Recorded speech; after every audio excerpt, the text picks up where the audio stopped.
অনাকাঙ্ক্ষিত ঘটনাগুলোর মধ্যে একটা হচ্ছে কাপড়ের মধ্যে কলমের দাগ লেগে যাওয়া, বিশেষ করে বাচ্চাদের কাপড়ে। আজকে চলুন দেখে নিই এই কলমের দাগ কিভাবে পরিষ্কার করা যায়। আসসালামু আলাইকুম সবাইকে। আলহামদুলিল্লাহ আমরা ভালো আছি, আশা করি আপনারাও ভালো আছেন। যে যেখান থেকে দেখছেন সম্পূর্ণ ভিডিওটি দেখার জন্য আমন্ত্রণ রইল। আর ভিডিও দেখতে দেখতে যারা ভুলে যান একটু ফলো সাবস্ক্রাইব করতে, লাইক কমেন্টস করতে, তাদেরকে কিন্তু বলবো প্লিজ আমাকে একটু ফলো সাবস্ক্রাইব করে দিবেন। যাই হোক, এখানে দেখতেই পাচ্ছেন সাদা কাপড়ে আমি কলমের দাগ দিয়েছিলাম, তার মধ্যে কিন্তু হেক্সিসোল দিয়ে দিলাম। মোটামুটি করোনার পর থেকে কিন্তু আমাদের সবার ঘরেই হেক্সিসোল থাকে, তাই না?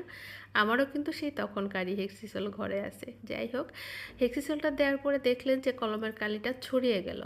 এই কালিটাকে যখন আপনি একটু নর্মাল পানি দিয়ে ধুয়ে নেবেন, দেখবেন যে এই কালিটা কিন্তু চলে যাচ্ছে। তারপরে একটু হালকা নীল নীল ভাব থাকবে। যখন আপনি এটাকে ডিটারজেন্ট দিয়ে ধুয়ে নেবেন তখন কিন্তু আর এই নীল ভাবটাও থাকবে না। তো আপনাদের যদি এই টিপসটা ভালো লেগে থাকে অবশ্যই আপনারা কিন্তু একটু ট্রাই করে দেখবেন। এটা একটা 100% কার্যকরী টিপস।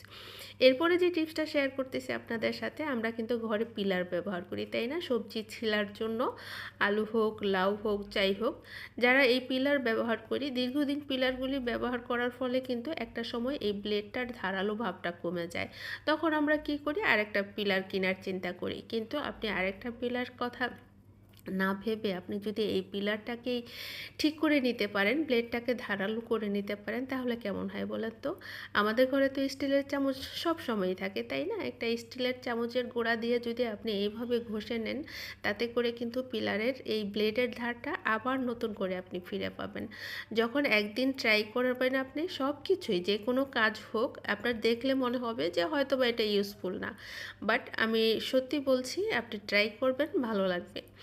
এরপরে কেচি কিন্তু কাটাকাটির জন্য আমাদের ঘরে লাগে, সেটা কাপড় কাটার জন্য হোক, বা এখন কিন্তু আমরা সবাই কিচেনেও কেচি ব্যবহার করি। এটা যদিও আমি কাপড় কাটার জন্য কিনেছি, এটা আমার কিচেনের কেচি না। তো এই কিচেনের কেচি, কাপড় কাটার কেচিটাও কিন্তু আমি সেম চামচ দিয়েই এইভাবে ঘষে নিচ্ছি। স্টিলের চামচ দিয়ে এইভাবে ঘষে নিলে 4-5টাই ঘষে নেবেন, দেখবেন যে আপনার কেচির ধার কিন্তু অনেকটাই বেড়ে গেছে। আর হাতের কাছে এত সহজ টেকনিক থাকতে বাজারে কেন যাব, তাই না? যাই হোক, এরপরে যে টিপসটা আমি আপনাদের সাথে শেয়ার করব, যাদের ঘরে বাচ্চা আছে তারা কিন্তু সচরাচর দেখা গেছে যে ওয়ালে আঁকাআঁকি করে ফেলে। আসলে বাচ্চা থাকলে আঁকাআঁকি করবে, এটাই স্বাভাবিক, ওরা তো আর বোঝে না। কিন্তু এই দাগগুলি কিভাবে এই ওয়াল থেকে তুলে নেওয়া যায় সেই টেকনিকটাই আজকে আমি আপনাদের সাথে শেয়ার করব।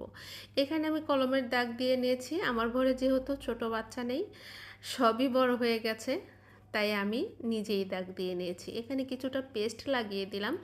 এই পেস্টটাকে আমি একটা স্ক্রাবারের সাহায্যে আলতো করে একটু ঘষে নেব। খুব বেশি জোড়াজুড়ি করার কিন্তু কোনো প্রয়োজন নেই। দেখেন যে আমি একদম হালকা করে ঘষে নিচ্ছি।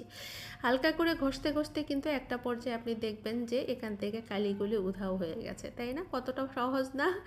যাই হোক, এরপরে জাস্ট একটা ছোট্ট তোয়াল দিয়ে আমি এটাকে মুছে নিচ্ছি। দেখেন যে কতটা ক্লিন হয়েছে, বিন্দু পরিমাণ দাগ কিন্তু আর এখানে নেই। যাই হোক, এরপরে আপনাদেরকে একদম ক্লোজ করে দেখালাম, এখানে কিন্তু কোনো রকম দাগ নেই। আপনারা কিন্তু ট্রাই করে দেখবেন। আর এখানটাতে আমি কিছুটা লবণ নিয়ে নিলাম, তারপরে দিয়ে দিব একটু হলুদ, আর এরপরে দিয়ে দিব আমি একটু পেস্ট। এই লবণ, হলুদ আর এই পেস্টের এই মিশ্রণটা আপনার দাঁতে যদি কোনো কারণবশত খুব বেশি কালো দাগ হয়ে থাকে, যেমন যারা পান খায়, সিগারেট খায়, কিংবা ড্রিঙ্কস করে, বা যারা গুল ব্যবহার করে, তাদের দাঁতের অবস্থা কিন্তু অনেক খারাপ হয়ে যায়।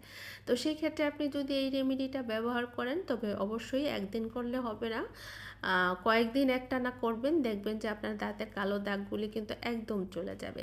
এখন যে টিপসটা শেয়ার করব আপনাদের সাথে, এখানে আমি একটু পানি বসিয়েছি, তার মধ্যে দিয়ে দিচ্ছি কিন্তু লবণ। আমি পর্যাপ্ত পরিমাণ লবণ দিয়ে আগে থেকে কচুরমুখী যেটাকে বলে, মানে আমরা যদিও এটাকে গাঁঠি বলি, আপনারা হয়তো বা কচুরমুখী বলতে পারেন, আমি জানি না কে কী নামে চিনেন। সেই গাঁঠিগুলি আগে থেকে ছিলে রেখেছিলাম, আমি সেই গরম পানির মধ্যে দিয়ে দিলাম। এটাকে একটু ভাপ উঠাবো এই লবণ পানির মধ্যে। এরপরে কিন্তু আমি পানিটাকে ঝরিয়ে নিয়েছি, এখনও নর্মাল পানি দেইনি। এর মধ্যে আমি কিছুটা লবণ দিয়ে নাড়াচাড়া করব, এরপরে নর্মাল পানি দিয়ে ধুয়ে ফেলবো, তাতে করে এটার মধ্যে যে একটা পিচ্ছিল ভাব আছে সেটা কিন্তু চলে যাবে, খেতেও বেশ ভালো লাগবে। এতক্ষণ আমার সাথে থাকার জন্য ধন্যবাদ। ভালো থাকবেন, সুস্থ থাকবেন। আল্লাহ হাফিজ।